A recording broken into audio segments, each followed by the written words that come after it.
Fala pessoal, estamos aqui, pastor Marco Seven, pastor, advogado, e eu estou tendo a honra de fazer a nossa primeira entrevista do Meia Conversa com esse amigo, e eu falo amigo de coração mesmo, podendo dizer, pastor Davi Viana. Seja bem-vindo, Deus abençoe, muito bom receber o senhor aqui.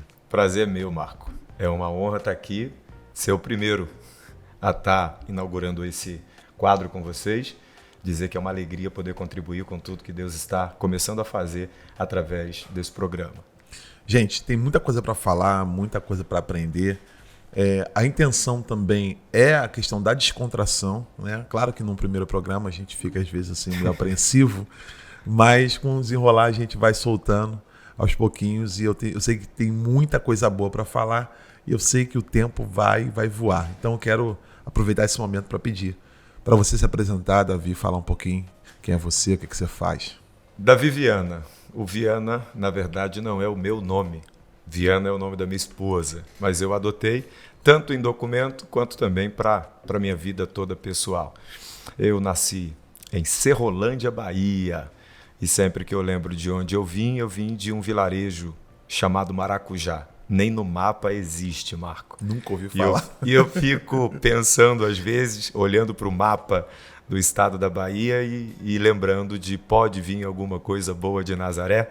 Então, graças a Deus, a gente veio de lá e eu cheguei no Rio de Janeiro com a minha família em 94.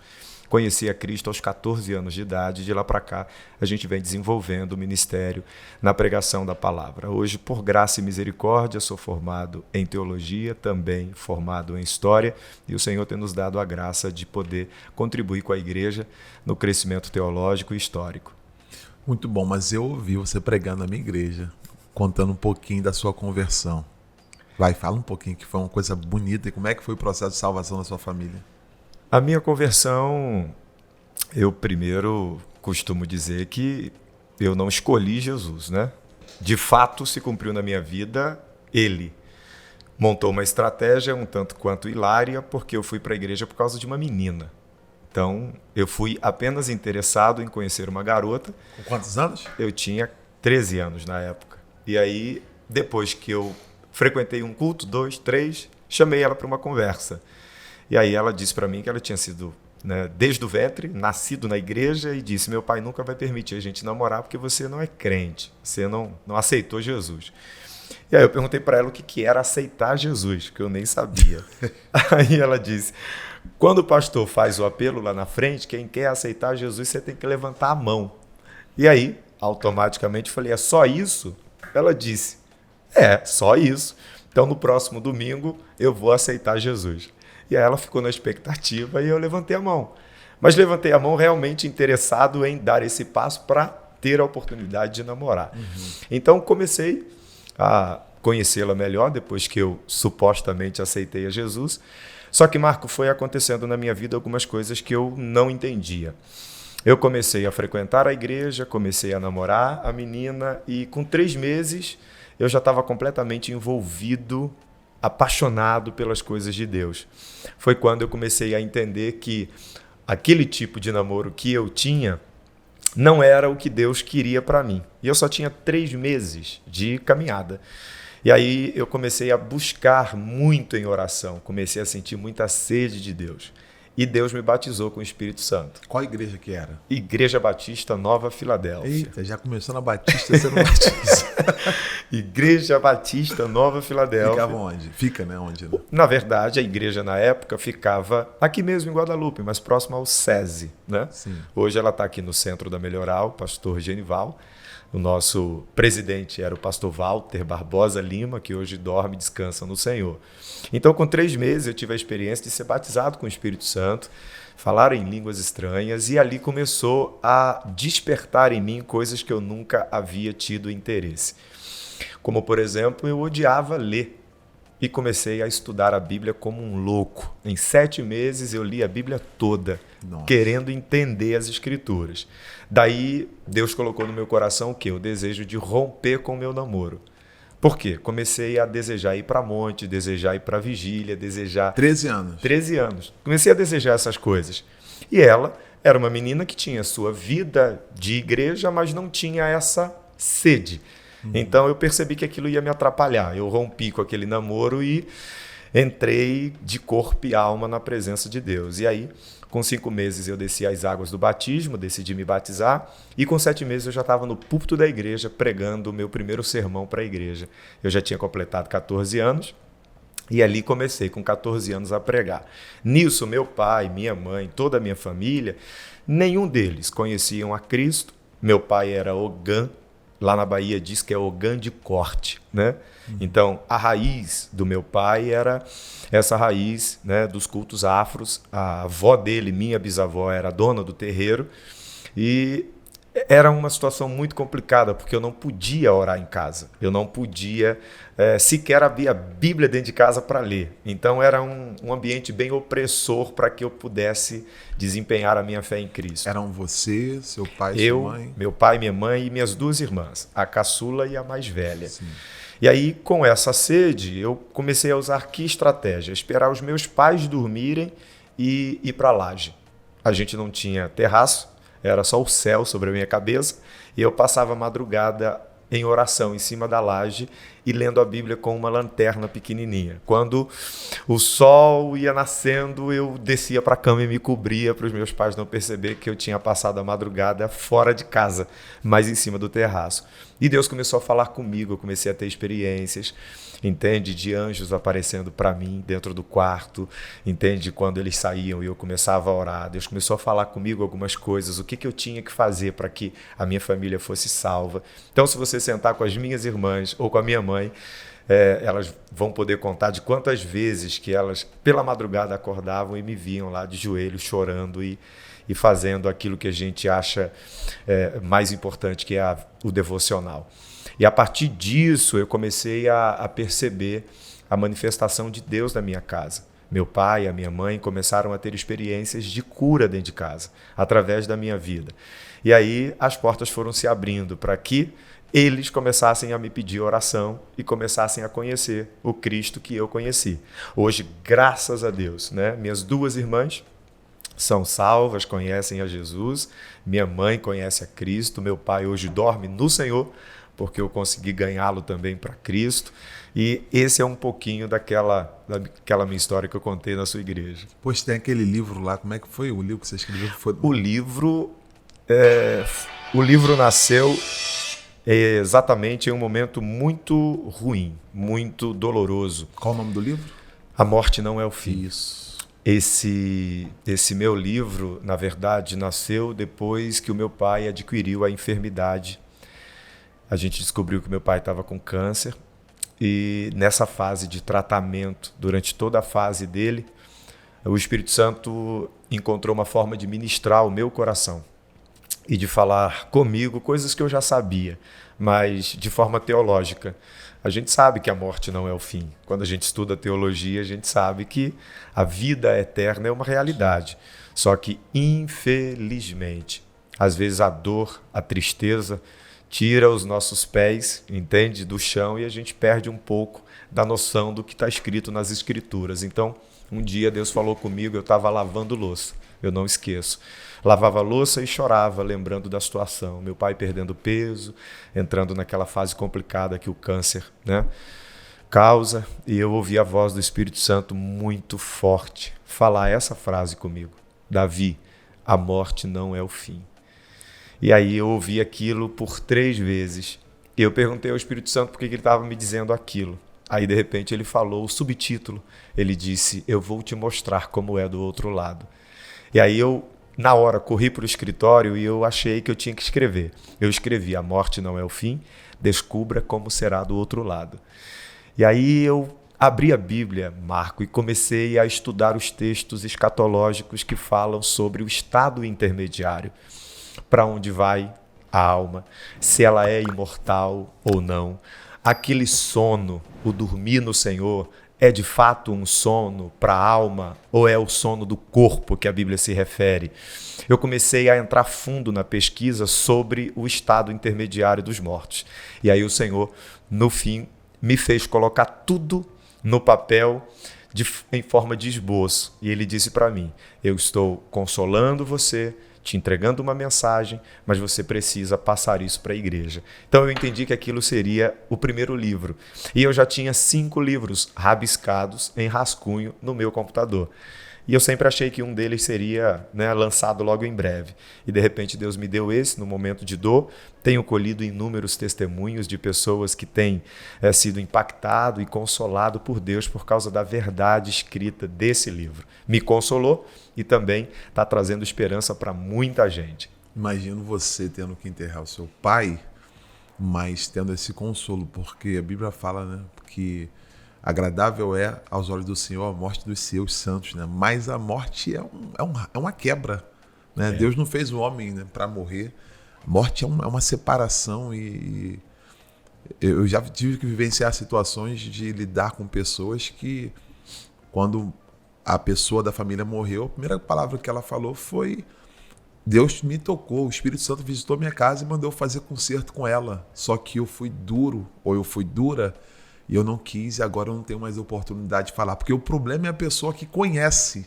Ela sabe que ali só está o corpo e ela não tem como fazer nada depois que a pessoa parte. A pessoa que é ignorante, ela vai chorar. E na fé dela, ela vai. Eu estou falando ignorância porque ela não teve acesso à informação. E a Bíblia diz que aos homens está destinado uma só morte. Depois disso, veio juízo. Então não está mais ali a pessoa. Então a pessoa, para aproveitar, para fazer o que pode em vida, você teve essa oportunidade, apesar de ver o seu pai definhando, se partindo, mas você ter tido a oportunidade de cuidar dele e depois ser consolado, de saber que vai reencontrá-lo, imagino que seja algo reconfortante, né? Muito, muito. E eu lembro a forma com que o meu pai partiu, porque depois que eu casei, eu não tive mais aquele acesso de todo dia estar na casa da minha mãe. Então a gente se via esporadicamente. Então eu lembro como se fosse hoje. Eu estava em casa e era uma terça-feira à noite. O Espírito Santo falou para mim assim: vai na casa da sua mãe. E eu, na hora, saí e fui para a casa da minha mãe. Ela estranhou, disse: o que você está fazendo aqui? Eu falei: não, eu vim ver a senhora e vim ver o meu pai.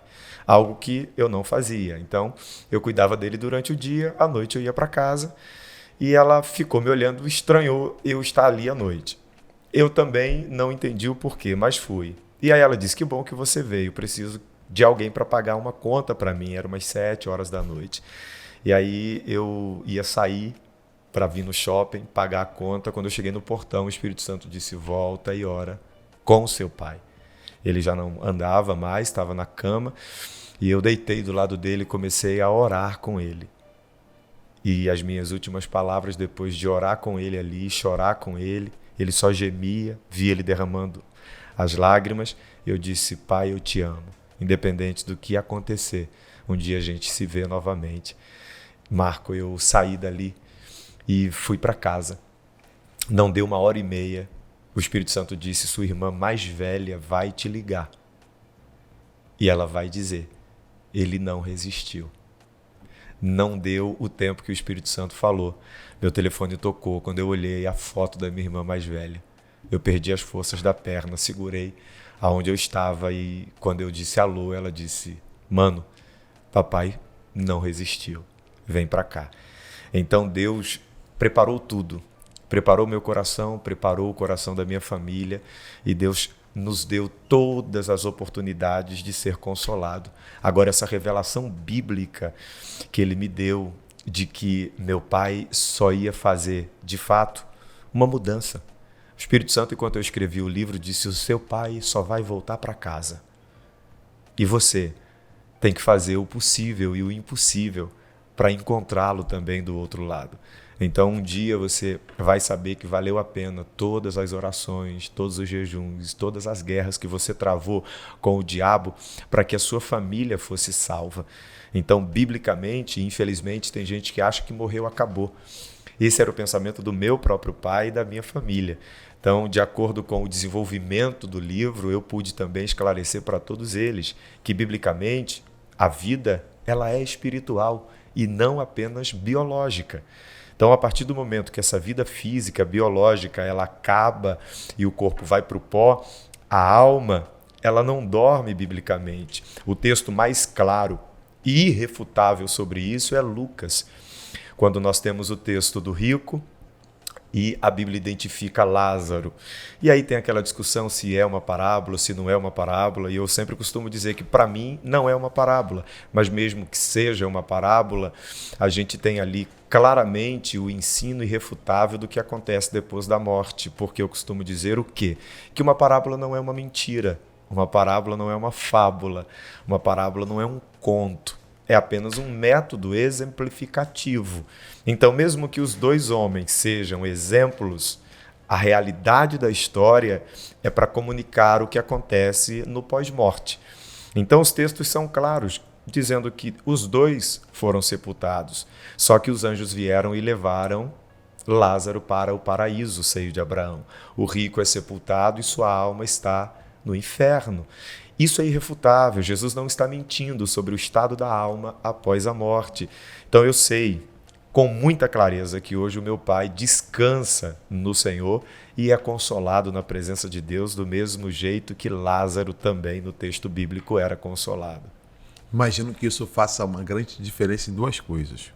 Uma, de você ter o descanso e o entender que a vida não é só aqui. Né? Se eu esperar pelo Senhor somente nessa terra, eu sou o mais miserável dos homens. Exato. Mas também um senso de emergência, de desfrutar mais. Você vai falar o quanto tempo você está casado e a idade dos seus filhos. Eu vejo que você, às vezes, você vai na igreja, quando a gente consegue levar, não, vou almoçar com a minha esposa, vou ficar com meus filhos. Não, meu filho, você sempre caminhou muito sozinho, no sentido de não andar em grupos, apesar das amizades, dos carinhos. Eu vejo que você dá uma atenção muito grande para a família. Talvez, se já antes já era assim, esse momento, entendeu? E talvez você como pastor, pastoreando a igreja também, alguém passando um momento, a sua fala também deve ser diferente. Porque não é uma fala de alguém que ouviu falar, né, como o João. Agora é uma fala de alguém que viveu, que sente a dor da pessoa que está sentindo. Eu queria que você falasse um pouquinho sobre isso. Marco, para mim, a minha família, minha esposa, meus filhos, para mim é tudo. Desculpa, porque às vezes falar da minha esposa, falar dos meus filhos é um pouco emocionante para mim. Algo que me marcou durante todo o meu trajeto com a minha esposa é que quando a gente namorava, eu pregava de manhã, de tarde e de noite. E a gente não tinha tempo para namorar, para sair. Então eu lembro que a minha cunhada, as duas, a mais velha, namorava, saía, passeava, ia para cinema. E era um namoro normal. A mais nova também, a irmã dela mais nova, saía, ia para tudo que é lugar. E eu sempre estava na igreja. Eu sempre estava pregando. Eu sempre estava viajando. Eu sempre estava indo para tudo que é canto. E ela sempre suportando isso.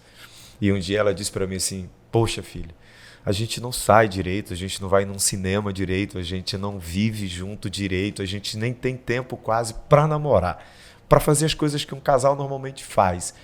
E aí eu lembro que eu disse para ela assim, filha, a Bíblia diz que os solteiros cuidam das coisas do Senhor. Vai com tapa. E os casados, né, das coisas de casa e como agradar o seu esposo ou a sua esposa. E eu senti que ela não acreditou naquilo. E aí eu disse para ela, eu sei que a gente deveria sair mais, eu reconheço isso. Mas depois que eu casar, eu não vou poder fazer o que eu faço hoje. Eu vou ter que dar atenção a você, atenção aos nossos filhos, atenção ao nosso matrimônio. Então, se você puder entender e suportar isso, deixa eu me gastar agora. Porque quando a gente casar, eu só vou até aonde não afetar o nosso casamento e não afetar a nossa casa. Eu, quando eu casar, serei seu marido. Pastor é depois, pregador é depois.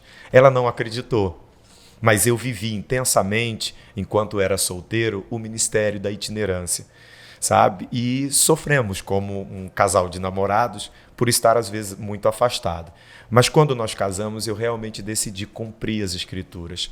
Tanto que, às vezes, pessoas me ligavam dizendo, o senhor pode passar aqui uma semana, pode passar aqui 15 dias. Eu disse, eu nunca viajei para ficar uma semana, para ficar 15 dias longe de casa, fora do convívio da minha família, nem quando os meus filhos não eram nascidos. Então, algumas pessoas diziam, o senhor nunca vai ficar conhecido a nível, entende, nacional. Se não rodar... Se o senhor não fizer, entende, essa agenda ser aberta. Eu disse, se eu tiver que perder a minha família, me desconectar emocionalmente da pessoa que eu escolhi para ser a minha companheira, entende, em prol de uma agenda, eu abro mão da agenda. Eu abro mão do conhecer a nível nacional. Então as pessoas muitas vezes não entendiam esse meu comportamento, mas eu sempre tive no coração o desejo de cumprir as Escrituras. É o meu manual. Então, eu casado hoje, eu pastoreio, mas eu já disse para as minhas ovelhas, eu estou com vocês até a linha, entende? De perceber que está prejudicando o meu casamento, está prejudicando meus filhos. Se eu perceber isso, na hora eu piso no freio. Então, hoje eu não tenho viagens longas. Hoje, como você falou, eu vou pregar numa igreja. Se a minha esposa não tiver, meus filhos não tiver, eu saio correndo. Por quê? Porque eu já estou 2, 3, 4 horas fora de casa e ela está com 2 crianças. Os filhos não são dela, são nossos filhos. Então, por exemplo, a minha conexão hoje com eles é tão forte que eu toda noite coloco a minha menor para dormir. Ela dorme comigo, entende? Sou eu que balanço, sou eu que, de fato, estou ali participando o tempo todo. Então, a minha esposa, graças a Deus, hoje eu entendo, é a pessoa mais importante da minha vida. Qual o nome dela? Entende? Michele. Quantos anos de casado? Já temos 15 anos. Mas né? Gaguejou, hein? Nós completamos 14 agora e nós já passamos dos 14, então eu já estou no espírito dos 15 anos. Entende? Bastante coisa. Só que são 15 anos de casamento. Sim, tem eu tenho 37 e a gente está junto desde 16 anos. 21. Entende? Então, é alguém que de fato entrou na minha vida e eu costumo dizer que tudo que eu alcancei, tudo que eu sou hoje, é porque Deus entrou na minha vida e automaticamente trouxe ela para me formar, né, como um pai, como um esposo e como um pastor. Eu devo a Deus e devo a minha esposa tudo que Deus tem feito na minha vida. E os filhos, qual é o nome e a idade Isaac Viana e Giovana Viana. Maravilha. A idade é? Isaac está com 10 anos e a Gigi está com 2 anos e vai fazer 2 anos e 6 meses. E depois vem mais um? Não. Meu Deus. Passa de mim esse cálice. Fabrício tem mais uns 2 aí para. Fabrício disse para mim que vai ter um time de futebol. Vai.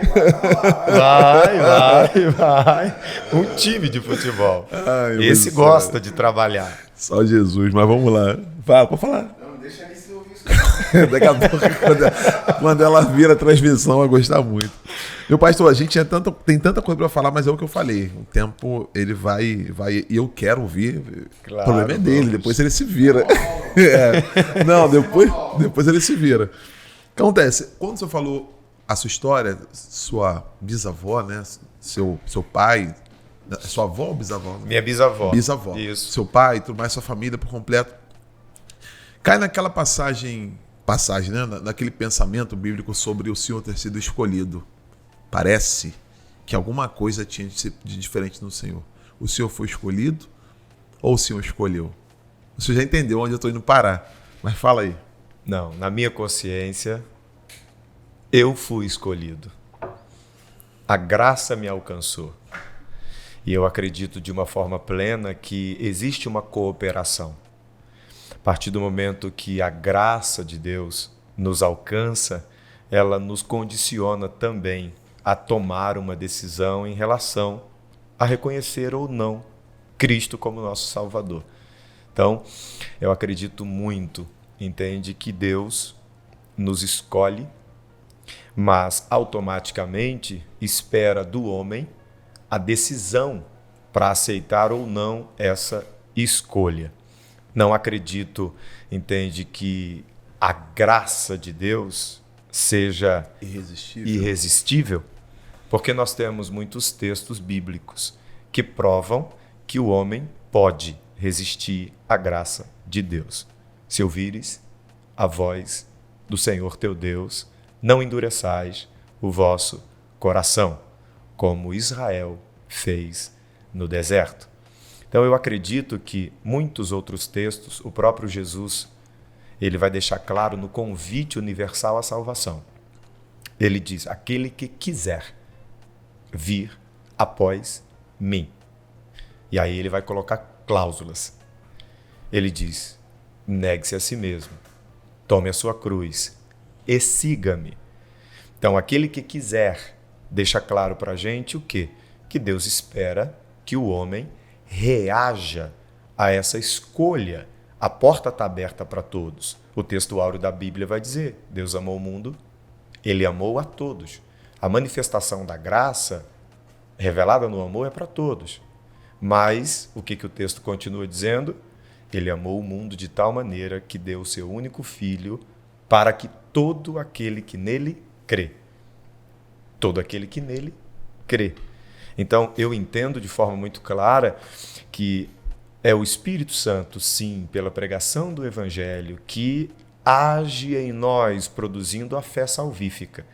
Mas, ao mesmo tempo, eu tenho o direito de escolher se de fato quero ou não Cristo como Salvador da minha vida. Entende? Eu não acredito em um Deus que tenha sentenciado seres humanos ao inferno sem dar a eles a chance de fazer essa escolha. Isso é uma das questões, é claro, para quem não é da área da teologia, talvez fique com dúvida, mas a gente está falando aqui de uma das bases da Igreja Reformada, e há uma discussão de séculos acerca do posicionamento de Calvino, que fala sobre a predestinação, né? Inclusive fala que a expiação foi limitada, né? Uma das bases da tulipa, né? Daquele acrônimo que a gente cita.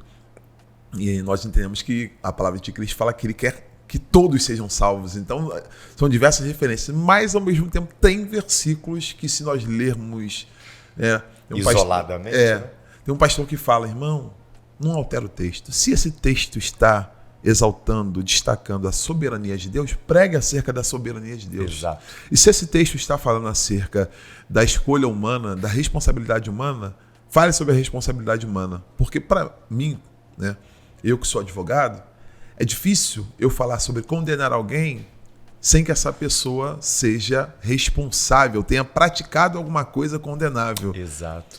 Mas, ao mesmo tempo, a gente sabe que Deus ele é soberano. E, sendo Deus soberano, ele pode estabelecer e determinar todas as coisas, né? A gente pode citar o exemplo de Faraó. Deus endureceu o coração de Faraó e, ao mesmo tempo, Faraó era responsável pelos seus atos. Nós chamamos isso, não sei se é o mesmo termo que o senhor usa, de paradoxo bíblico. Que nós vemos duas verdades que são aparentemente conflitantes. Como é que Deus é soberano e determina tudo, e, ao mesmo tempo, o homem ele tem a condição de fazer a escolha para bem ou para mal. Irmão, não tem como a gente definir, eu não consigo, pelo menos, os meandros bíblicos de falar assim: isso aqui, isso aqui, isso aqui, isso aqui. Tem coisas que eu não consigo. Eu vejo ali, entendo, está escrito ali, eu falo: Senhor, tu vai ter que me explicar isso. Mas eu sei que Deus é justo, que ele não vai condenar, criar uma pessoa para falar: você está no inferno. Eu não consigo ver. Mas aí, fala, pastor, nesse sentido. Eu acredito, Marco, que o grande problema é que as pessoas praticamente consideram Calvino e Armínio como se eles estivessem recebido inspiração plenária. Foram homens, grandes teólogos, mas homens que fizeram toda a leitura do Evangelho de acordo com o seu tempo, de acordo com o sistema existente de sua época. Então, a gente não pode achar que os dois foram imparciais, 100%. E nem abraçar 100% uma coisa de um e rejeitar. Exatamente. Eu acredito que o equilíbrio, entende, deveria nos fazer olhar para os dois sem olhar preconceituoso. O filtro, reter o que é bom, como disse Paulo. O que Armínio disse que tem sustentação bíblica, fazendo uma conexão dos textos, respeitando os seus contextos. E o que está fora? Entende? Eu acredito que está faltando na igreja exatamente o quê? O senso crítico. A crítica textual, a pessoa ter a capacidade de ler o texto por si só, de forma natural, com a ajuda do Espírito Santo. O problema é que a grande maioria já vai ler o texto com uma ideia pré-concebida sobre o texto. E aí a gente cai naquilo que Paulo diz para Timóteo. A Bíblia não é de particular interpretação. Então eu acredito que se a gente pudesse peneirar o que vem dos dois lados, a gente teria um alimento muito saudável para a igreja. O grande problema é ficar esse conflito, esse debate, que, ao meu ver, não leva a lugar nenhum. Quem está certo? Armínio? Quem está certo? Calvino? Nenhum dos dois. Nenhum dos dois. A Bíblia está certa. Aí a gente fica. Quem de fato está interpretando corretamente? Porque a Bíblia não tem duas posições sobre o mesmo assunto. Aí tem gente, mas a Bíblia se renova a cada manhã.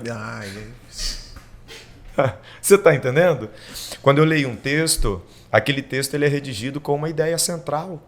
Qualquer texto da Bíblia tem o que eu chamo de espinha dorsal. Entende? Eu posso desmembrar verdades daquela ideia universal, mas a ideia universal daquele texto é uma só. Eu não posso ferir a intenção do autor daquele texto. E esse é o problema. O problema é que cada um pega o texto, por exemplo, no seminário dando aula, eu já falei para os irmãos, parem com esse negócio de dizer, mas é você que interpreta assim, essa é a sua interpretação. As pessoas falam isso o tempo todo. Fulano interpreta assim, você interpreta como? Não é fulano interpreta. Eu não tenho que interpretar de um jeito e você do outro o mesmo texto. A gente tem que ir para o texto, pedir iluminação ao Espírito Santo, usar as ferramentas da hermenêutica e dizer, Senhor, o que o Senhor disse aqui? Eu acho que esse é o grande problema. A teologia, ela é, muito essencial para a igreja, mas o problema da teologia é quando a gente acaba colocando os teólogos, que a gente se inspira, como se eles tivessem sido um apóstolo Paulo. A nível de Bíblia, a nível de autoridade eclesiástica. Exato, um Pedro, como se eles tivessem recebido coisas que ninguém jamais recebeu. E quando a gente olha para a história da teologia, a gente percebe o quê? A gente percebe que a teologia, ela nunca foi discutida no todo. Ela sempre foi discutida de forma fragmentada.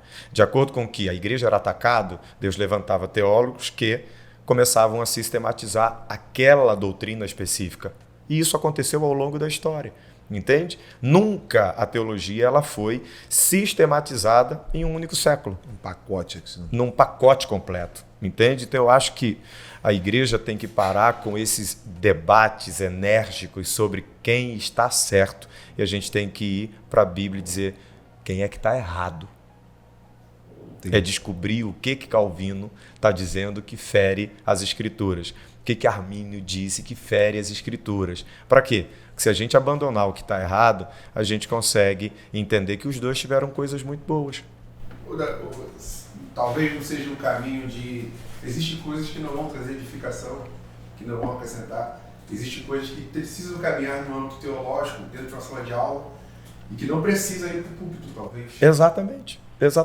A gente tem muita gente que é de uma linha que prega nos púlpitos pentecostais e não vou fazer vice-versa que não é tanto, né? Sim. Apesar de eu já ter pregado muita igreja reformada e tudo mais, mas é muito comum, gente, até por causa do histórico, a gente está conversando aqui de conteúdo literário que os reformados têm e que os pentecostais ainda estão caminhando, engatinhando. É bem mais escasso. Né? Exatamente. Mas... A questão toda é que o meio, o equilíbrio, ele não chama tanta atenção. Não é? O que gera o pá é você dar uma paulada. É o polêmico. Isso aí. É a confusão, é o barulho. O que leva o barulho é... Então, já me perguntaram, por que o senhor não grava? Por que o senhor não... Eu sou muito devagar com redes sociais. Entende? Porque eu estou muito focado no meu público, na igreja, em atender as ovelhas. Mas se eu for para uma rede social, para alimentar as minhas redes sociais, são assuntos que eu não vou debater, não vou colocar em pauta. Por quê? Porque isso não gera impacto de salvação. Verdade.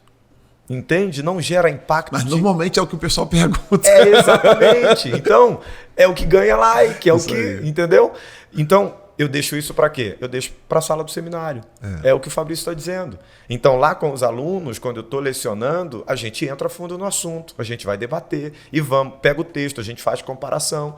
Entende? Agora, ir para as redes sociais, entende? Para gerar esse barulho, vai muito da personalidade, vai muito também do objetivo que a pessoa quer alcançar. Então tem gente que de fato só quer fazer barulho para receber curtida. Tem outros que têm uma intenção pura de tentar esclarecer o assunto de forma equilibrada e respeitando a posição oposta. Deixa eu trazer tem um texto aqui de Tito 3,9 que diz o seguinte: evita, no entanto, todo tipo de questões tolas, Exato. genealogias, discórdias e dissensões inúteis a respeito da lei, porquanto essas contendas são vazias e sem valor. Exato. Seria esse o caminho? É exatamente isso que eu estou dizendo. Eu acho que a gente perde muito tempo com questões que não geram impacto de salvação, que não geram impacto de transformação. Então, por exemplo, quando hoje em dia eu chego em algumas igrejas que eu prego sobre o estado intermediário, o que acontece depois da morte. Às vezes eu ministro sobre o inferno, propriamente dito. Eu lembro, o ano passado eu fui pregar numa festa na igreja e o Senhor disse assim: guarda o esboço. Hoje você vai mostrar para eles como é o inferno e como será. Eu preguei e aí daqui a pouco eu vi o pastor da igreja em prantos, a esposa dele em prantos, e Deus salvando muitas pessoas pela compreensão da mensagem. E aí eu perguntei por que o pastor estava em prantos. E aí me disseram, é porque a esposa dele acabou de ir abraçar a irmã que estava 15 anos desviada da igreja e foi ela que fundou a igreja junto com o pastor. Caraca. Cara, aquilo para mim eu ganhei o ano. Entende? Você chegar numa igreja que uma das fundadoras da igreja está há 15 anos desviada e está ali na frente chorando igual um bebê recém-nascido. Você está entendendo? Então, essa minha vivência em ministrar sobre eternidade, ministrar sobre o céu, ministrar sobre a cruz, mostra para mim que é isso que o mundo precisa, é isso que a igreja precisa. Então, eu não vou gastar minhas energias só teologizando, sabe? Usando de teorias, tentando provar que a minha visão, que a visão da minha igreja está certa, que a outra está errada. Sim, eu posso fazer isso em um momento aqui, outro ali, mas não gastar a minha energia teológica pautando-me nisso para quê? Para ganhar curtida, para ganhar like. Eu acho que a gente perde muito tempo com isso. Bom, eu tenho uma outra pergunta para fazer, para passar para um próximo assunto, mas já surgiu uma segunda pergunta. E a principal que eu quero fazer nesse momento, para não perder um momento, é uma provocação. Você pregou sobre o inferno nesse tempo e as pessoas aceitaram Jesus. Pode pregar sobre o inferno? Claro que pode. Nossa. Não só pode, como deve. Se nós olharmos para o Evangelho, pastor Marco, eu sempre costumo dizer lá na igreja, né? Às vezes eu até me cobro, que eu fico pensando, Senhor, de novo isso, sabe? De novo escatologia, de novo eternidade, de novo céu. O pessoal não coloca apelido em você, não? Pastor do inferno, pastor do... Não, já começaram a me chamar de pastor do Apocalipse, entendeu? Mas quando eu vejo os resultados, quando eu vejo que a mensagem em si, ela produz, é incrível, é sensacional. Eu estava outro dia, me convidaram para ficar um mês. E aí era toda quarta-feira. Uma igreja imensa, e eu estou lá ministrando sobre escatologia, e quando terminamos a gente foi para a mesa. Quase 30 pastores. E eu tenho 37. Muitos deles com idade de ser meu pai, outros com idade de ser meu avô. E a necessidade escatológica é tão grande que eles começaram, e eu fiquei 2 horas na mesa com eles, tentando comer. E eles fazendo perguntas. E aí um pastor na minha frente disse, pastor Davi, eu tinha uma dúvida de 30 anos. E aí ele falou assim, quando o senhor botou lá no projetor o slide, que o senhor começou a explicar, que conectou os textos, que conectou o Apocalipse com Daniel, ele falou, meu Deus, agora tudo encaixou. Ou seja, se nós de fato olharmos para o resultado que uma mensagem sobre o inferno causa, né, sobre o céu, o que causa no coração, o temor que gera, a esperança que gera. O meu clamor hoje é que Deus levante uma geração de pregadores escatólogos, sabe, que amem pregar sobre a eternidade. O próprio Jesus. Se a gente pegar a palavra inferno no Novo Testamento, ninguém falou mais do inferno do que Jesus. Por quê? Porque ele conhece muito bem o que é o inferno, como será e como é doloroso uma alma ir para lá. Então eu acredito que nós, pregadores, a gente tem que voltar mais para as mensagens doutrinárias, porque são elas que trazem vida eterna para a igreja. Você estava falando, estava rindo aqui, porque depois você foi lá na igreja, a última igreja, a igreja que eu era, que você pregou sobre o pecado, efeito hamartia, amartia, que a gente botou lá no Casa do Arqueiro que a gente fez. E aí você foi para a recepção e ficou comendo com a gente lá. E a gente conversando, Davi falando assim. E os outros me olhando e rindo, falando, cara, deixa o homem comer, pelo amor de Deus. Daqui a pouco tu vai enfiar um canudo aqui no pescoço dele. Eu sei que quando o pessoal viu, o pessoal vai zoar, vai comentar lá depois, eu vou falar isso. Não, mas você disse que tinha pergunta para falar. Eu acho interessante também que, na verdade, um dos pontos, né, que você falou a respeito de tanto ter essa acessibilidade, e olha que coisa linda, né? Os anciões, e é aí que está um outro grande exemplo, né? Os anciões ali também submissos para poder ouvir e sensíveis, né? É o equilíbrio, né, que nós precisamos ter, que por mais que nós tenhamos muito conhecimento, nós também temos que estar receptivos para coisas novas. Às vezes é um instalar de um texto que, como você falou do irmão, quer dizer, encaixou, olha só, há quanto tempo esse ancião estava com essa dúvida e ninguém conseguiu sanar. E ele pastor há 30 anos, só de pastorado quase a minha idade. E a simplicidade dele. Eu estava em Búzios fazendo um seminário sobre o paraíso. E aí eu estou falando sobre o paraíso, sobre a memória, sobre como vai ser, se vamos ou não lembrar de familiares e tudo mais. E aí o pastor que estava atrás de mim, quando eu falei sobre a questão do sono, que a Bíblia se refere, não se referia à alma, mas se referia ao corpo, ele mesmo atrás de mim disse, ué, pastor, mas eu achei a vida inteira que de fato a gente ia dormir no Senhor. E a gente não ia ver, não ia falar, não ia sentir, e a gente estaria inerte, com a alma, dormindo mesmo. Falei, não. 3 vezes, pelo menos, a gente tem como identificar a expressão sono na Bíblia como o sono físico. Quando Jesus está no Getsêmani, os discípulos estão orando, tentando orar, ele vai lá e eles estão dormindo. Na terceira ele diz, podem dormir agora, porque eles não conseguem, o olho está pesado. Depois a gente vê Jesus indo na casa de quem? De Jairo. Lembra da filha? Ele olhou e disse assim, ela dorme.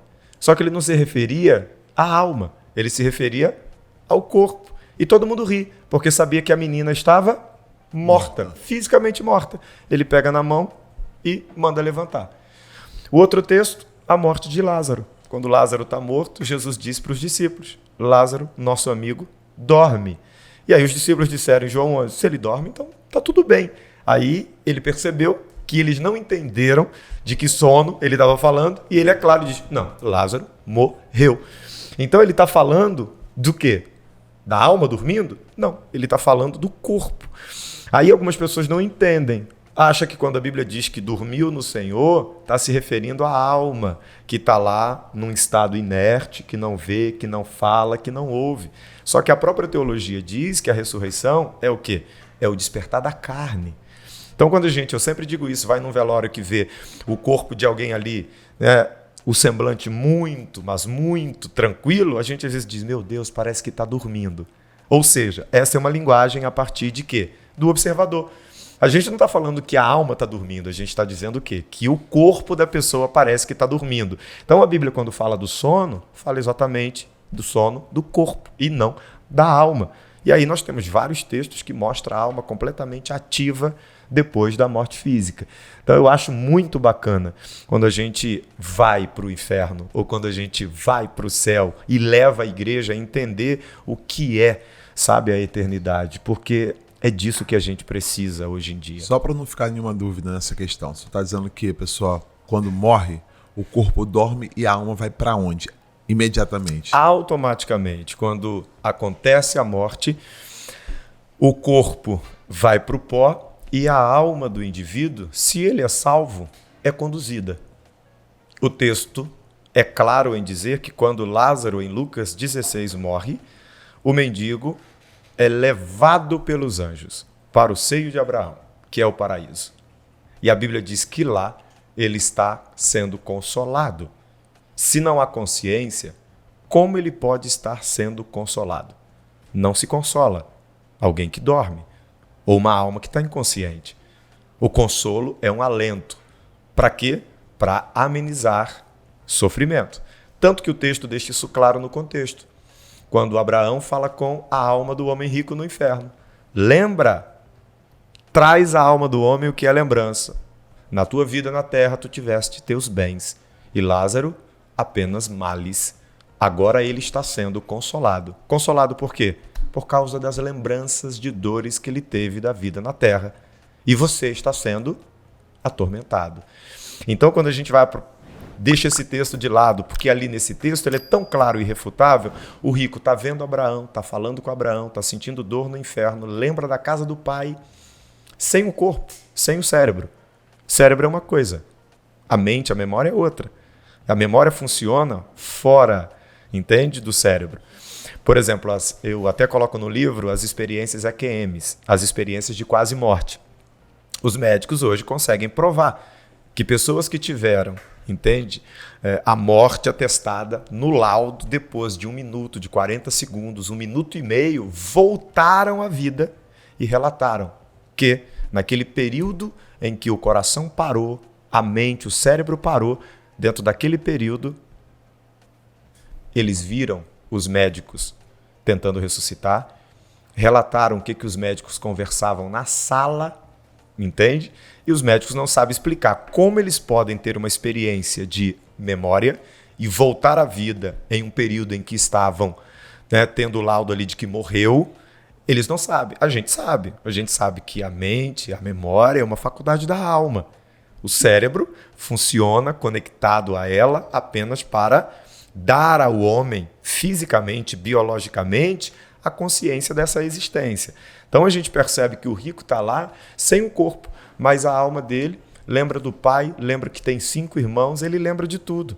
Um texto clássico e lindo é o Apocalipse 6:9.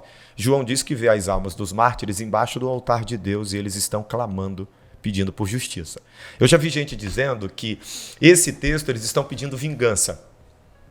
Portanto, eles estão com um sentimento ruim no céu. Não é. Justiça não é vingança. São conceitos totalmente diferentes. Eles estão no céu e a base do trono de Deus é juízo e justiça, diz a Bíblia. Então, tudo que eles vão fazer na presença de Deus é participar exatamente da natureza divina. Agora eles estão no céu, estão orando. E estão orando para quê? Essas almas estão pedindo que Deus faça justiça sobre os seus assassinos. O texto é claro. Vinga o nosso sangue, ou julga o nosso sangue daqueles que habitam sobre a terra. E aí Deus dá uma veste branca para eles descansarem e diz que aqueles que haviam assassinado a vida deles, tirado a vida deles, ainda assassinariam outros irmãos, mas que o tempo deles serem julgados chegaria. Quando você sai de Apocalipse 6:9, que você vê as almas orando, você vai para Apocalipse capítulo 7. A partir do versículo 9, João vê uma multidão de almas no céu com palma nas mãos e cantando diante do trono. Ou seja, você percebe que no paraíso as almas, elas oram, elas cantam, elas participam, entende, ativamente de tudo que está acontecendo lá.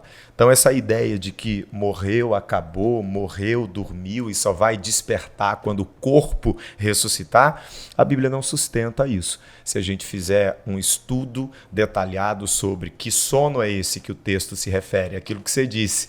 Se o texto fala de justificação, pelo amor de Deus, vamos falar de justificação.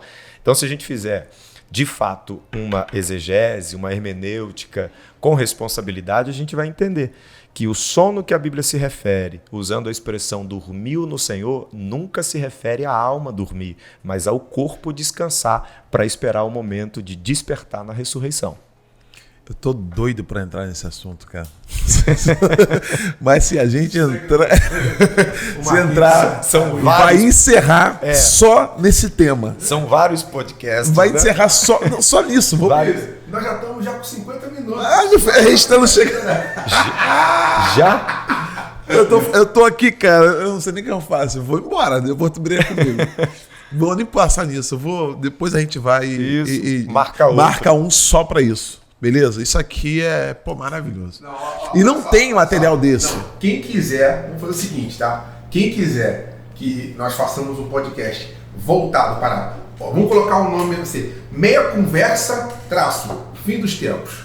Pode ser. Não, mas aí já é escatologia. Escatologia a gente vai falar aqui. Eu quero falar do estado intermediário. Eu quero falar do período de morte Antes, a gente vai passar a escatologia aqui, não vou largar da vida sem falar sobre isso. Quem sabe eu trago meu livro aqui e a gente Sim, Pronto, fechou. Mas fechou. Pede pessoal, comenta aí, Isso aí. cara, pelo amor de Deus, dá o feedback pra gente saber. Tem Galera, gente que tem muita dúvida sobre a vida após a morte. Sim. Vamos fazer um E pedido. escatologia tem muito, só Tem. que isso aí não tem tanto. Vamos fazer um Verdade. pedido então, ó. Se a galera quiser falar sobre estado intermediário. Morte, Pronto. pós-morte. Joga aqui nos comentários. Isso. Comenta aí, deixa aí, fala eu quero. Isso. Só coloca eu quero, a gente já vai saber, já vamos marcar uma próxima conversa com o pastor Davi. Estado intermediário, gente, é exatamente... Não, chega, acabou. Não, calma. Não, Porque você está falando aí estado intermediário e tem gente que nem sabe o que significa. Não, é então, a vida após a morte. Não, vamos Estado deixar intermediário é isso. essa função pra próxima. O que acontece depois que morre? É isso que a gente vai falar. Pra Acabou, onde chega. vai? Não fala mais não pra não dar spoiler. Ó, Ótimo. gente, o Fabrício tá falando, mas tem gente que não conhece a cara dele. Vamos tentar dar um jeito aí pra você aparecer, cara. Bota Não esse. vou aparecer não, vou ficar só no áudio só. Tu vai querer ficar que nem o Sombra, não pode. Não. Tem verdade, alguém verdade. vai ficar curioso querendo ver teu rosto. Que benção. A segunda pergunta, que já tá aqui há 30 minutos rodando pra eu fazer, pra gente poder seguir em Claro. tudo aquilo que a gente vai falar, Bora. o senhor falou que Deus começou a dizer pro senhor as coisas da infância. Começou a ver anjo. Começou a ter experiência. A gente vai voltar para aquele assunto, se os Claro. dons cessaram ou não, Sim, que é também uma desavença, né? Vamos por assim, uma discórdia de interpretação que seja, que há entre os tradicionais, vou assim dizer, e os pentecostais. Nós entendemos, como pentecostais, que os dons, eles continuam à disposição da igreja, né? Os talentos que Deus entregou na mão da igreja para a edificação do corpo. E os nossos irmãos entendem que os dons cessaram. E aí você está falando de experiências profundas, coisas que, embora não sejam de maneira objetiva para colocar numa lupa para provar, mas que são uma verdade muito real para o senhor, também as minhas. E aí, como é que faz para lidar com isso? Eu acredito que é inegável. O grande lance, e eu sempre costumo dizer, é quando a nossa teologia ela está sustentada por um sistema. E quando ela é, de fato, sustentada mesmo. Vamos lá. Sou uma autoridade teológica, só que além de ser uma autoridade teológica, eu não sou independente. Eu sou financeiramente sustentado pela minha igreja, pela teologia da minha igreja. É muito difícil romper com isso, mesmo sabendo o que diz as Escrituras. E com, às vezes, o tempo, produções e produções e produções. Exatamente. Há muito essa defesa. Poxa, 1.500 anos, 2.000 anos de teologia, agora vocês Entende? querem... E eu, escritor, escrevi um livro, escrevi 2, escrevi 3, escrevi 4. Sou uma autoridade, sempre dizendo que os dons cessaram. Meus livros vão para onde? Se eu mudo de ideia. Eu vou ter que ter um retrabalho. Escrever tudo de novo. E quase que se explicando. Sim. Entende? Para dizer, eu errei. Outra coisa. Se você errou lá atrás, por que você não pode ter errado agora? Aí é complexo. Outra coisa. O sistema inteiro rui sobre a minha cabeça. Sim. Por quê? Meu salário vem de lá. Entende? Todo o meu ministério, minha agenda é feita lá. Agora eu vou ser excomungado. Sim. Falar contra um sistema inteiro que me sustentou. Então, eu acho que é muito complicado. Tem gente que sabe que os dons não cessaram, mas a máquina que está por trás é mais poderosa, entende? E aí, o conforto fala mais alto. Para mim, essa é a realidade. Outros sustentam por causa da má fé, de que os dons cessaram. Porque se você pegar a história, já que tem dificuldade de interpretar o texto, vamos supor que tenha dificuldade de entender o texto. Pega a história. Pela história da igreja, a gente tem relatos de milagres, de prodígios. Esses homens fizeram como pessoas cegas enxergarem? Se não foi um dom. O homem agora tem poder de fazer enxergar? Mortos ressuscitando. Como? A gente nem precisa ir para o 1º século, para o 4º século, entende? Nós temos experiência como, por exemplo, partiu para o Senhor agora há pouco tempo o T.B. Joshua, entende? E eu sempre indico para os amigos ver os vídeos de Deus usando o profeta T.B. Joshua na África, entende? A sinagoga de todas as nações, foi a igreja que ele fundou lá. Tem experiências de mortos ressuscitando. Aqui, no nosso século. Entende? Se você pegar o próprio evangelista Kenneth Hagin, a gente viu ao longo da história, sim, tem muitas aberrações, mas quando começou o ministério dele foi marcado por milagres. E aí como é que você explica isso? Era demônio? Entende? Era um dom de Deus? Entende? A gente precisa olhar para a história da igreja e admitir. Eu, na minha vida, voltando à sua pergunta, minha primeira experiência com cura divina foi tocando na mão de uma senhora que estava com câncer em fase terminal. Eu era um garoto de 16 anos. Um mês depois eu encontrei essa senhora no monte. Eu lembro até hoje, eu estava com a minha blusa CIEP João do Rio. Eu estudava, quando saía da escola eu ia para o monte orar. E nesse dia eu estava com a minha mochila e descendo do monte já no final da tarde, e eu encontrei uma senhora subindo o monte com touca na cabeça e subindo com muita dificuldade. Eu ouvi o Espírito de Deus só falar isso para mim. Toque na mão dela. Eu disse, senhora, paz do Senhor. Ela disse, a paz, meu filho, tudo bem? Eu disse, tudo. E aí eu disse, posso orar pela senhora? Ela disse, pode. Ela levantou a mão, eu toquei com o meu dedo no dedo dela.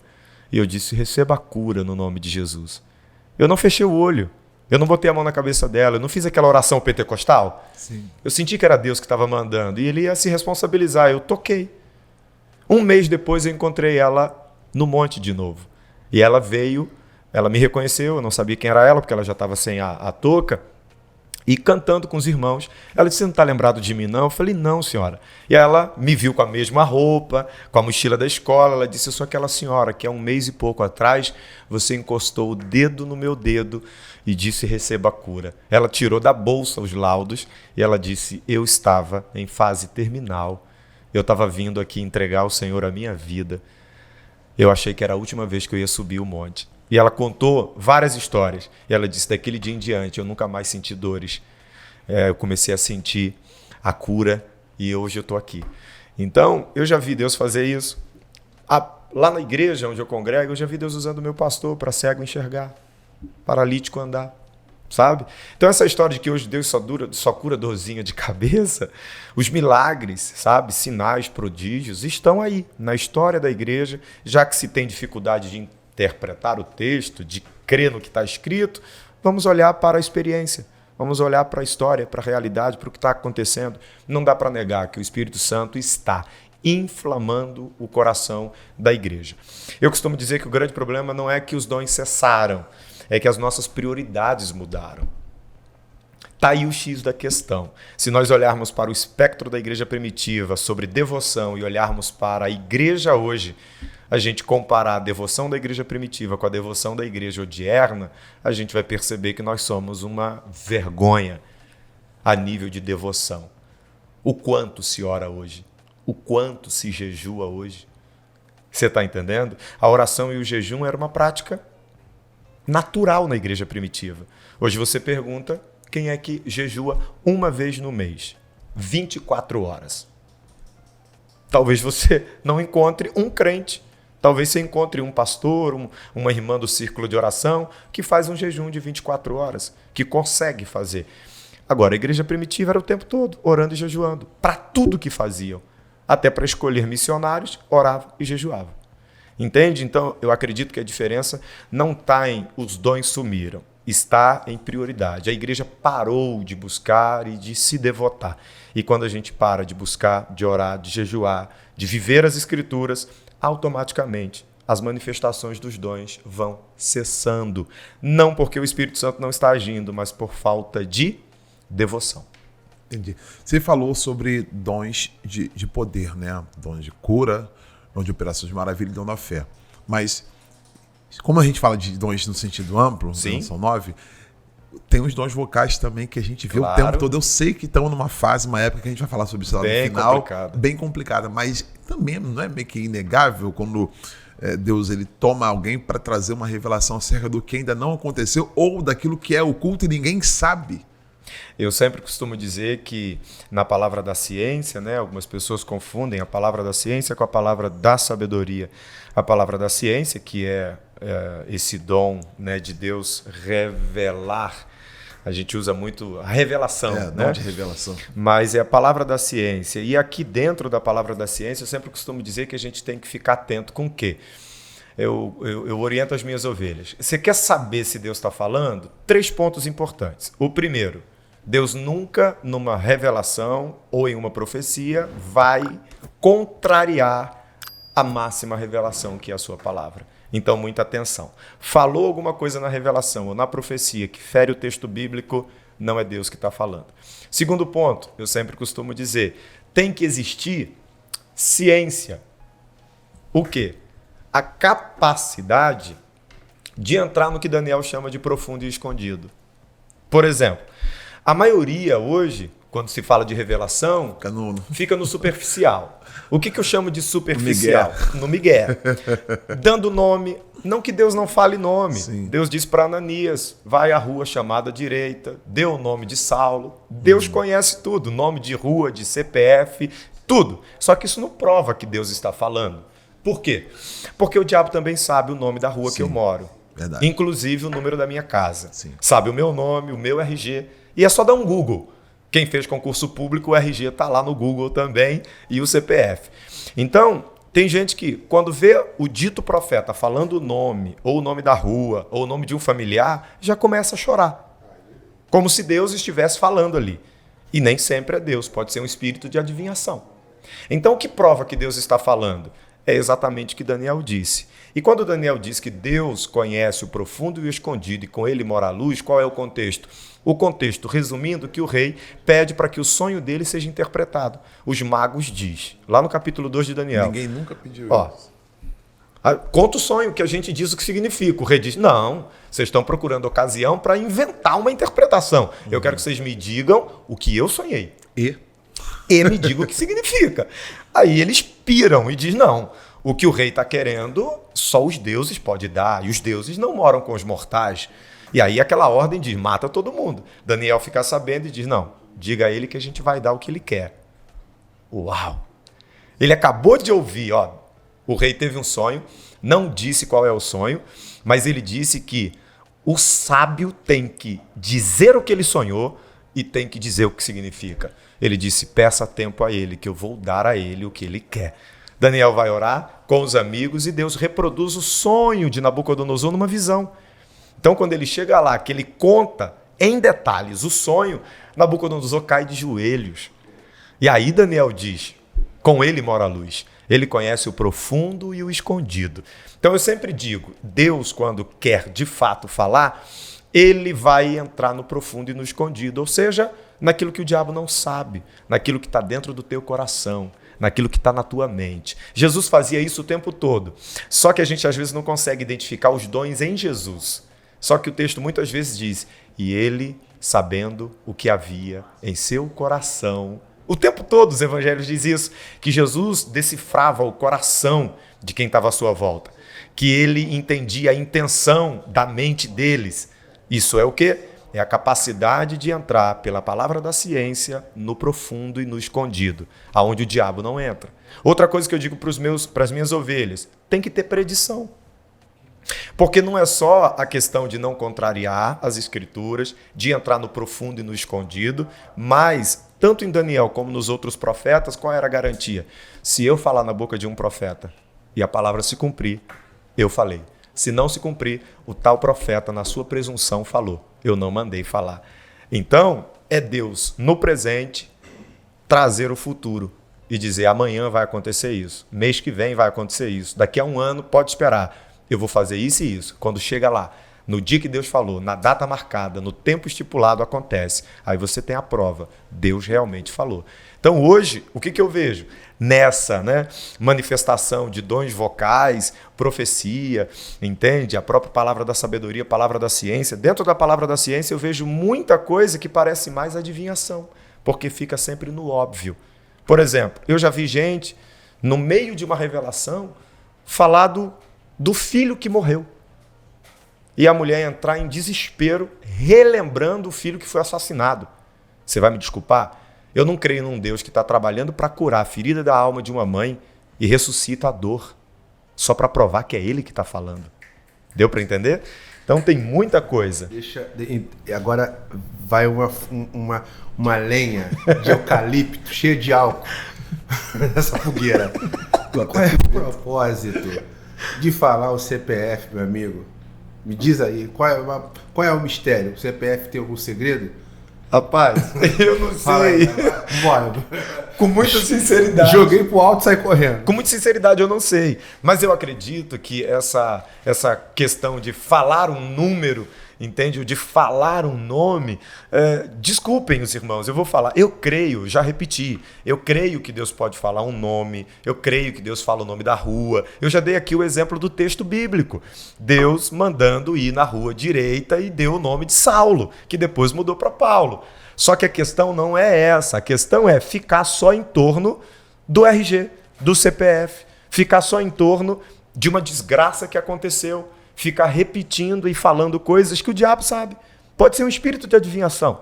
Então é isso que eu digo, biblicamente, uma visão, uma revelação não pode contrariar a Bíblia. 2, tem que ir no profundo e no escondido, na mente, dentro do coração, coisa que você nunca falou para ninguém, que ninguém sabe, só Deus sabe. E 3, tem que ter predição. Ou seja, Deus fala hoje sobre amanhã e amanhã se cumpre e você diz, foi Deus que falou. Entende? Se cumprir, aí a gente sabe que Deus falou. Agora fica aí só nesse jogozinho de coisas que são óbvias, que o diabo sabe. E existe uma questão que é muito interessante. Até que ponto, né, isso vai trazer uma edificação, né? Até que ponto isso vai... Eu acho assim que o pessoal também dá o que o povo às vezes quer. Só um outro detalhe também aqui. Talvez também não seria... Que na verdade meu pensamento voou. Mas será que uma exceção não começou a virar regra? Um exemplo. Uma vez Deus manda fazer algo de um jeito lá e tal. E ali foi algo específico. Talvez aquele profeta transformou isso numa regra e aí isso foi proliferando e talvez não tenha chegado nisso, a esse ponto aí? Eu chamo isso de manipulação. Então, eu acredito, hoje, como que eu conduzo o meu ministério. Tem um dia que vai ter cura, e as ovelhas já viram. Deus curando, entende? Tem dia que vai ter manifestação de demônios. Mas não necessariamente todo culto tem que ter as mesmas manifestações. Deu para entender? Só que aí entra o equilíbrio do pastor e o comprometimento que ele tem com o reino e com Jesus. E o medo de não ter mais naquele dia o que o povo espera e o povo não voltar mais. Então aí entra exatamente nessa regra. O medo de a igreja esvaziar, a gente é traído pela emoção de sempre dar o que o povo quer. E aí eu já vi circos. Sai daí, demônio! E não tem demônio nenhum. Só que enquanto você bota a mão na cabeça e empurra os outros para trás e fala, sai, demônio, quem está lá atrás acha que tem demônio. Entende? E aí cria um espetáculo. Então eu acho que falta muito equilíbrio. A gente volta na palavra. Muito equilíbrio na manifestação dos dons. Porque realmente eu acredito que tem gente que acaba fazendo disso um meio para prender as pessoas no seu ministério profético. Entende? E aí mora um perigo. Às vezes o inimigo utiliza esse desejo do próprio profeta de sempre estar cheio para que muitas vezes espíritos de engano entrem. Posso contar só uma experiência? Pode. Rápida. Claro. Eu já tive várias experiências, pelo menos 4, de pessoas estarem profetizando e quando eu colocar a mão, cair possesso de demônios. Deu para entender? Então... Olha só, gente. Já estamos indo para outro programa. Já é outro programa. Segue. Então eu contei só a experiência, não vou nem entrar nela. Então por quê? Porque às vezes é o coração. Eu ministrei essa semana, domingo, né? Hoje é terça, né? Ministrei domingo. Deus opera sempre no que você sabe. O diabo opera no que você sente. E aí eu venho mostrando para a igreja que fé não é sentimento. Entende? Fé é o conhecimento de quem Deus é, do que Ele pode fazer, e fé é a gente agir com lealdade a esse conhecimento que a gente tem sobre Deus.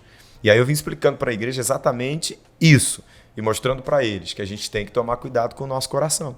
Porque dependendo de para onde o nosso coração se inclina, a gente acaba abrindo uma brecha para que o diabo entre no nosso coração e comece a manipular a nossa vida espiritual. E aí tem gente que acha que é Deus que está usando.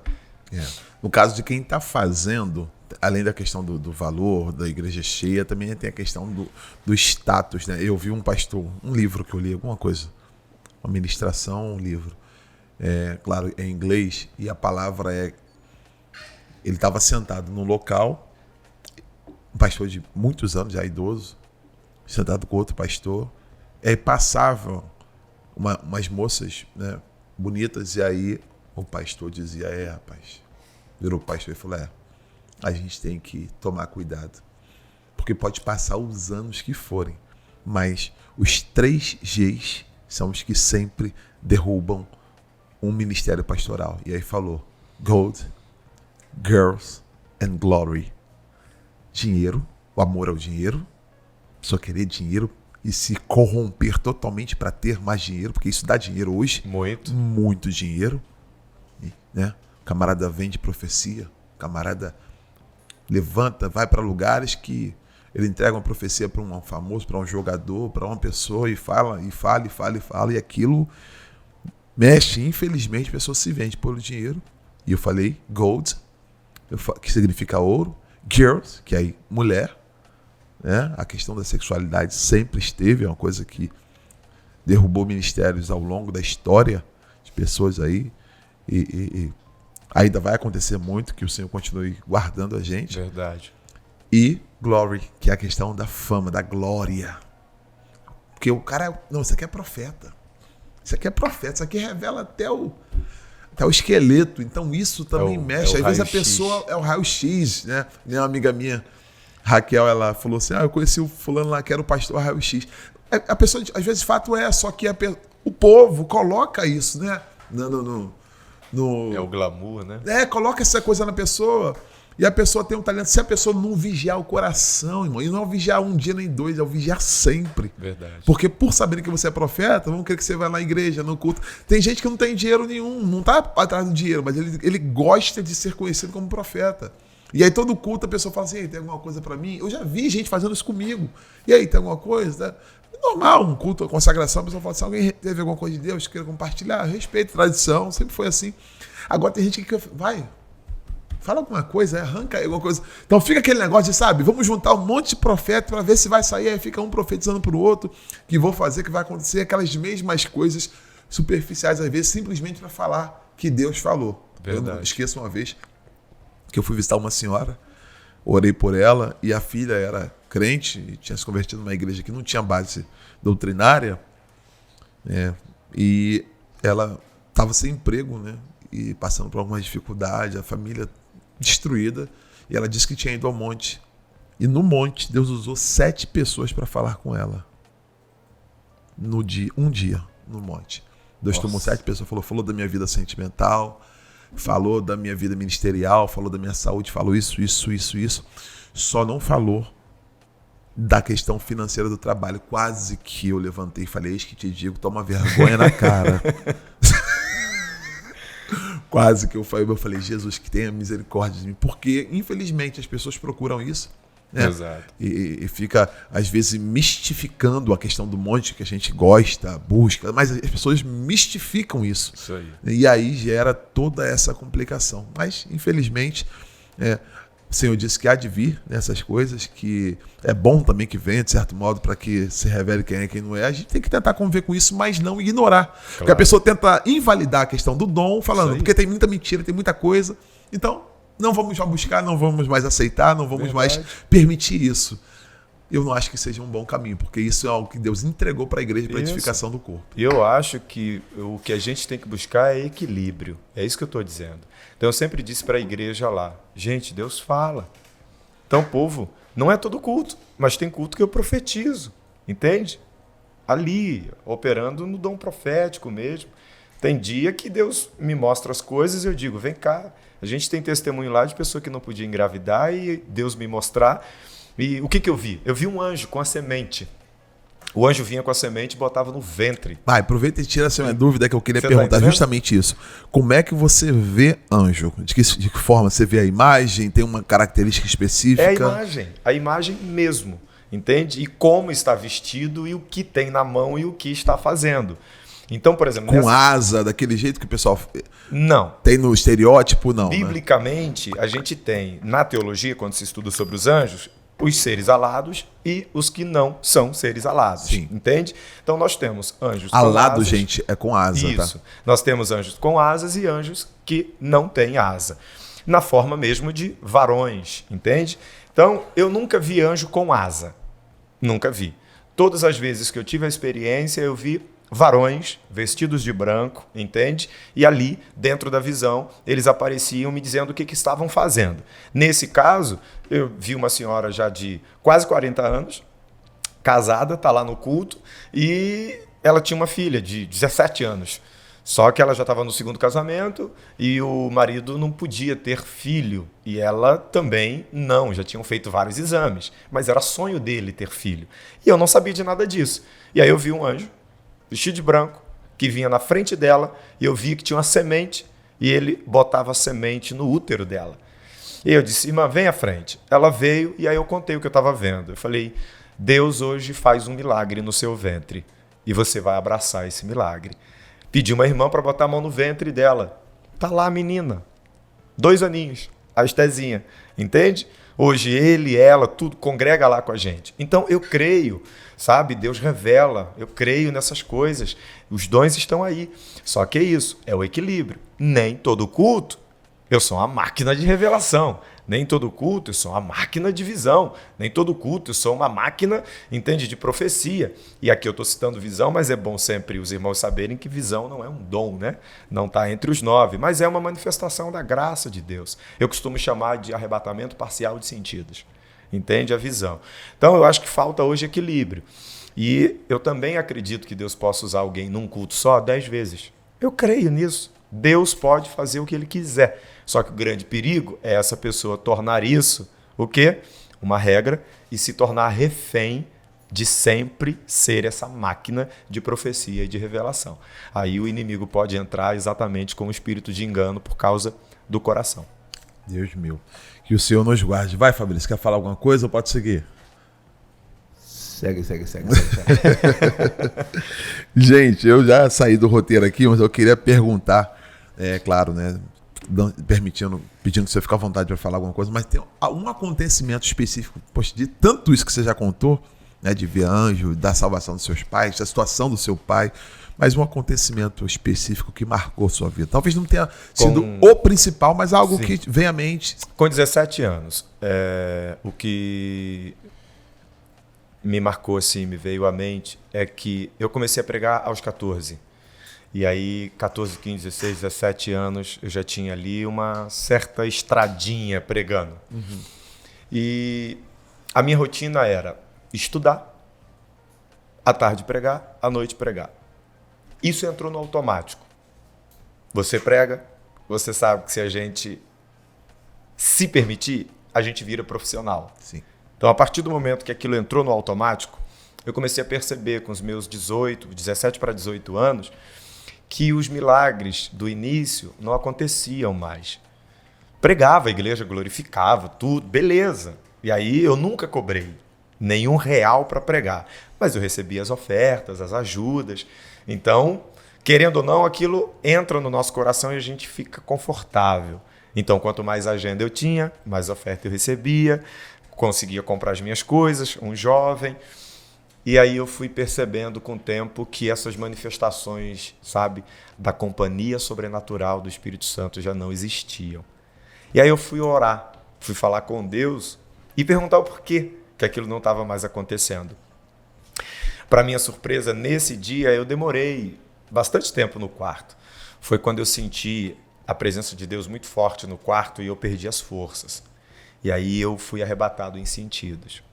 Quando eu fui arrebatado, eu me vi sobre um cemitério.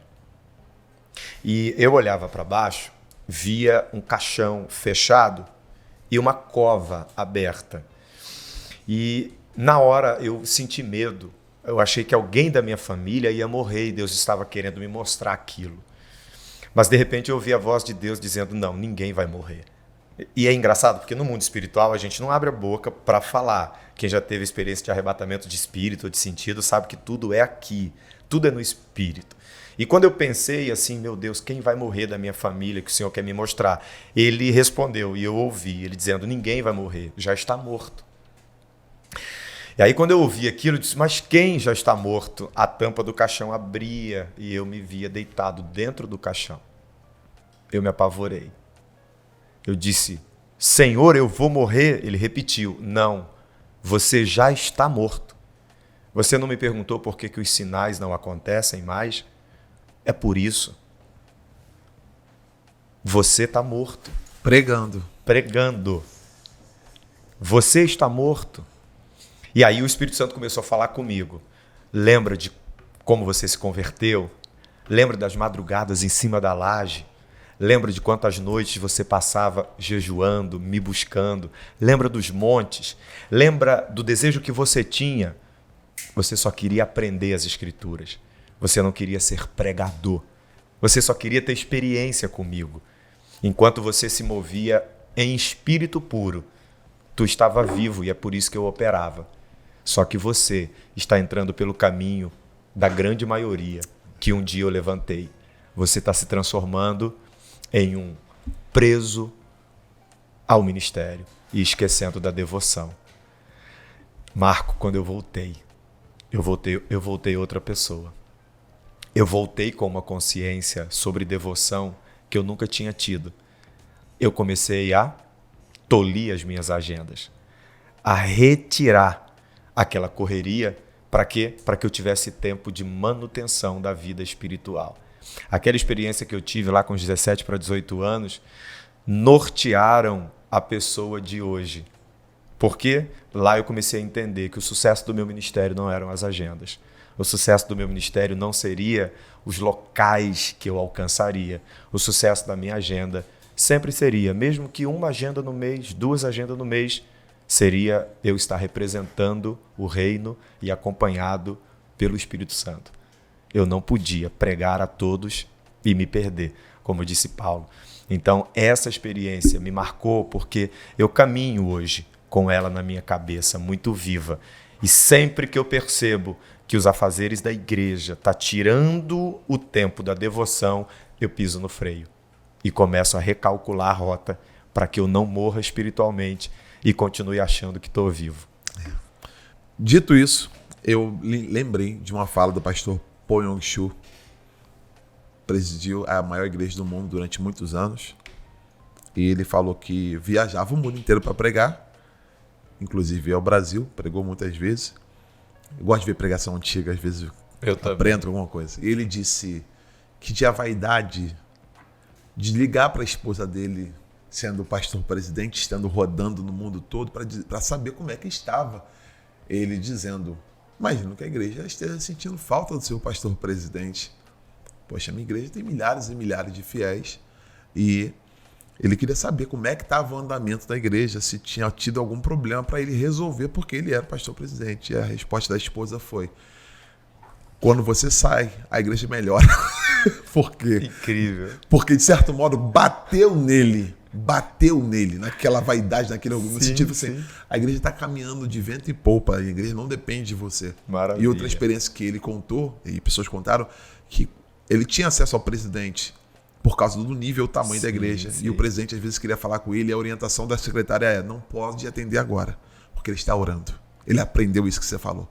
O devocional dele, ele não parava nem para falar com o presidente. Então, que a gente não somente entenda, mas consiga colocar isso em prática. Verdade. Que é o que falta muito. A gente, por causa do ativismo religioso, é muito fácil cair nisso. Isso aí. Eu acho que eu já caí nisso umas 30 vezes. Acho que tem que todo mês fazer uma retrospectiva, falar, e aí, como é que foi esse mês? Como é que foi? Porque é fácil. Muito. Aqui, ali. Mas que Deus guarde o nosso coração. Vamos pular, vamos caminhar. Gente, olha só. Tem muita coisa para falar e temos pouquíssimo tempo. Então, no sentido de escatologia, eu quero te dar uns minutos aí. Eu sei que você não tem como falar tudo, porque a escatologia seria o nosso assunto principal. Mas nosso diretor cortou a gente. Faz parte. Eu quero que você fale do arrebatamento. A gente está crendo aqui sim. No rápido, harpazo. Sim. E vem com a dinâmica para frente. Vamos lá. Não precisa correr, mas dá uns pulos aí para deixar a aguinha na boca do pessoal para a gente, quando for fazer sobre a morte. A gente faz sobre a morte, vida após a morte, estado intermediário e escatologia. Mas vamos lá. Arrebatamentos. Vamos começar assim. Em que tempo que a gente está? Sim. Se estamos relativamente perto. Como é que você está vendo o mundo hoje? E falando do arrebatamento, já vem para o anticristo e segue. Vamos lá. Eu vou fazer uma definição que eu praticamente nunca vi ninguém fazer. Mas é uma definição particular de conclusões que eu cheguei, tá? Mas, teologicamente, a gente está hoje vivendo o que a Bíblia chama de fim dos tempos, tá? Últimos dias. Mas isso aí desde lá de... É isso aí. Atos. Agora, quando que entrou o fim dos tempos? Desde que Jesus nasceu. Então, quando a gente percebe Hebreus 1, o texto é claro em dizer que antigamente Deus falou aos pais pelos profetas e nesses últimos dias tem nos falado pelo Filho. Então, quando Jesus nasce, a gente entra ali dentro do que as profecias chamam de últimos dias, fim dos tempos. Ou João vai melhorar isso chamando de última hora. Agora, qual é a confusão sobre o arrebatamento? É Mateus 24. Sim. A grande confusão é a igreja, de fato, vai antes, ou vai depois, ou vai no meio da grande tribulação. E aí eu quero fazer só umas ponderações. Esse tempo que nós estamos também pode ser caracterizado, naquela minha definição particular, como o princípio de gestação profética. De onde que eu tiro isso? O texto de Mateus 24. Mateus 24, versículo 8, quando Jesus fala ali dos primeiros sinais do fim dos tempos, ele disse que é o princípio de dores. Calma, não é o fim, é o princípio. E aí eu já vi muita gente dizer que nós estamos no princípio das dores. Eu não entendo assim. Por que eu não entendo assim? Porque se você conectar Mateus 24 com Apocalipse, capítulo de número 6, e pegar os 4 primeiros sinais que Jesus dá, e pegar os 5 primeiros selos, você percebe, fazendo um cruzamento, que encaixa perfeitamente. Então eu entendo Mateus 24 como o quê? A primeira fase da grande tribulação, está descrito ali, tá? Até o versículo de número 14. No 15, verso 15, em diante, começa a segunda fase. Então nós temos um período de 3 anos e meio, depois mais um período de 3 anos e meio. Isso aí você ainda está falando para depois dizer se já houve ou não o arrebatamento. Exato. Então, para mim, o que é o princípio de dores? O princípio de dores é a primeira fase da grande tribulação. Nós não estamos no princípio de dores. Aí vem aquela pergunta, mas ele falou de terremoto em vários lugares. Ele falou de pestes em vários lugares. Ele falou de guerras em vários lugares, de fome em vários lugares. Só que é daí que eu tiro essa minha definição de que o nosso tempo, os últimos dias, é um período de gestação profética. Por quê? Porque ele está usando a mulher. Quando ele disse que esses sinais é o princípio de dores, ele está usando dores ali no sentido de contrações no grego. É uma mulher em trabalho de parto. Então, a gente sabe o quê? Que antes da mulher entrar em trabalho de parto, o feto cresceu. Então, se ele está usando uma mulher como uma analogia, ele está dizendo o quê? Que antes de chegar ao princípio de dores, os sinais precisam crescer, assim como o feto dentro da mulher cresce. De fato, eu nunca tinha visto desse jeito. Você está entendendo? Então, eu nunca vi ninguém definir isso. Sim. Por quê? Porque ele fala de sinais para o fim dos tempos. Só que quando a gente faz uma retrospectiva e pega do primeiro século até hoje, a gente percebe o quê? Que eles estão crescendo cada vez mais. Os terremotos crescem tanto em escala, em intensidade, como em volume, em quantidade. A fome, por mais malabarismo que a ONU faça, que as nações façam, ela só aumenta. Ou seja, os sinais não seriam em 24 horas. Então, ao longo desses séculos, os sinais vão se formando. É como o bebê dentro da barriguinha da mãe. Vai chegar uma hora em que todos os sinais já terão atingido os 9 meses da gestação profética e então começa as contrações, que ele chama de princípio de dores. Só que o princípio das dores, esse aumento gradual das dores, que é comparado a essa questão da gestação, das contrações, ele indica o quê? Que os primeiros sinais são dores menos intensas do que os últimos sinais. Exatamente o que acontece nas contrações. Então, hoje, eu entendo o quê? Por que tem esses sinais? Porque eles precisam crescer, desenvolver. Eles precisam estar evidente para que a gente saiba o quê? Que o fim dos tempos está se desenvolvendo até chegar o momento chamado de princípio de dores, que é o princípio da grande tribulação. Então, eu entendo esse tempo dessa maneira, dessa forma. É claro que respeito quem entende de outra forma. Só que eu teria alguns pontos aqui, não sei se eu posso abordar. Nunca podemos usar Mateus 24 para a igreja. E você sabe por quê? Esse é o problema. Qual é o problema? É o problema dos pós-tribulacionistas, que são aqueles que acreditam que a igreja só é arrebatada depois da grande tribulação. Então, o pós-tribulacionismo diz que a gente passa os 7 anos da tribulação e é arrebatado no final. Vamos lá. Ou nem definem arrebatamento. Vamos falar para leigo aqui, para Claro. a gente não ficar só na linguagem teológica. A gente está falando dessa última semana de um período total de 70 semanas iniciado lá atrás, que foi profetizado por Daniel, não vamos entrar nisso. Daniel 9, 27. Pronto. Que só isso aí é um podcast de uma semana. Exatamente. Estamos aqui nessa última semana. Há 3 visões, tá? Só pra gente... Bom, Claro. que a igreja vai ser arrebatada e essa última semana vai startar, que vão ser os momentos apocalípticos ou, né, os cataclismas que acontecerão. Há quem entenda que vai ser no meio da semana, com 3 anos e meio, e há quem entenda que vai ser depois dessa semana que a igreja vai ser arrebatada. Nós vamos caminhar aqui na visão Sim. pré. Pré-tribulação. Só para o pessoal entender. Jesus volta, senão a gente vai ficar aqui o povo. Sim. Jesus voltou, arrebatou a igreja. E aí, depois, startou essa última semana. O que vai acontecer? Nós temos basicamente, dentro do período tribulacional, dentro de 3 anos e meio, alguns colocam ali os selos. Esses 7 selos, que na verdade são 6, e o 7º abre-se a sequência das trombetas. Então, existe dentro dessa cronologia alguns que colocam na primeira fase de 3 anos e meio apenas os selos, tá? E todos os juízos advindos de quê? Do arrebatamento e advindos também da chegada do anticristo, que é aquele cavaleiro do primeiro selo, que todo mundo acha que é Jesus, entende?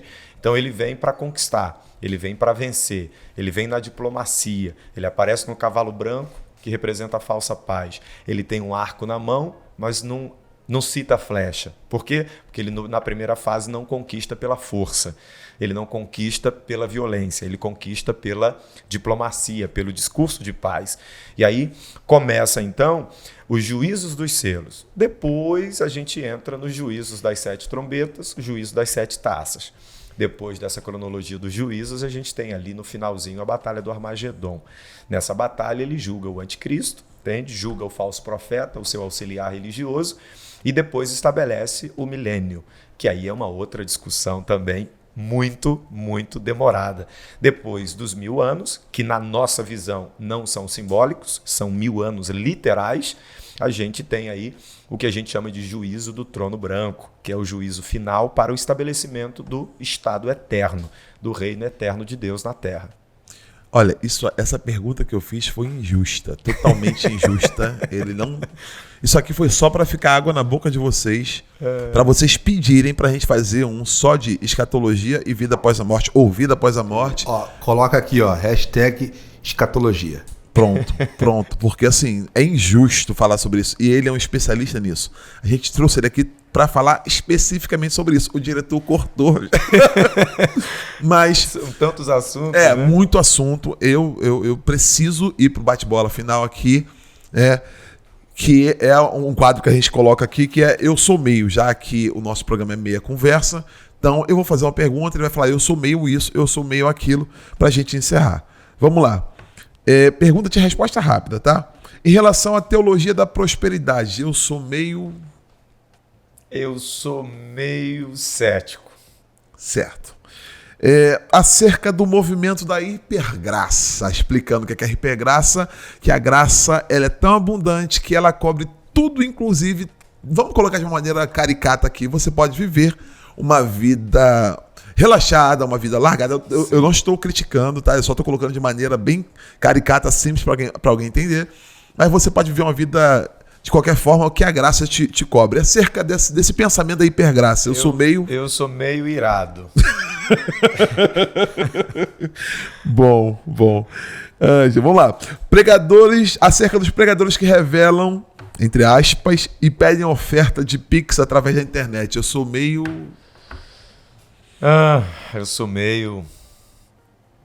tolerante. Tolerante, tá. E acerca do pentecostalismo, eu sou meio... Sobre o pentecostalismo, eu sou meio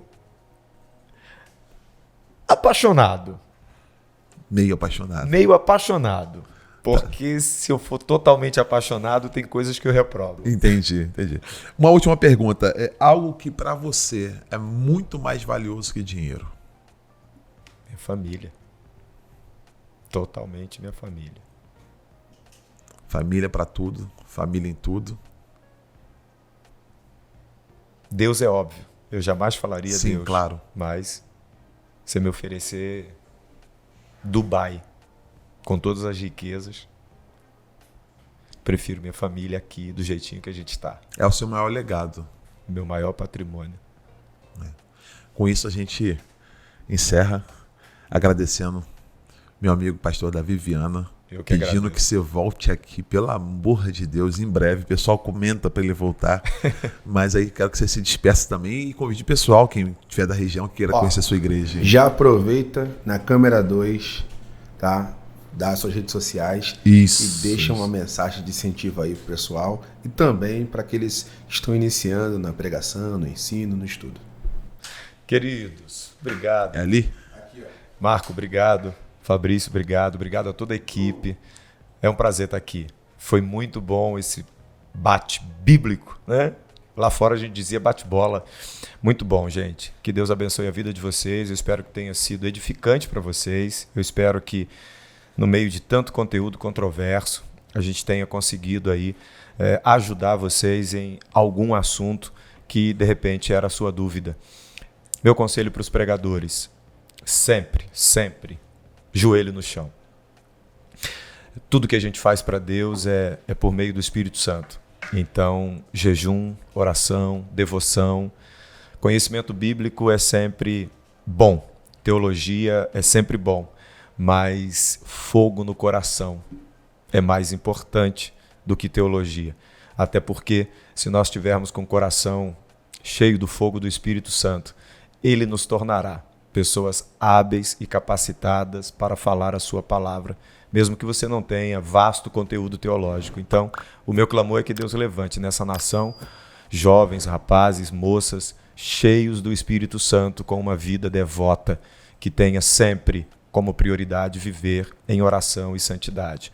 Que Deus abençoe vocês. Caso vocês queiram me acompanhar aí nas redes sociais, é só colocar Davi Viana, tanto no YouTube quanto também lá no Instagram, Facebook também. Davi, sem o D no final, e Viana com 2 N's. O nome da minha esposa é chique, o Viana. Tá bom?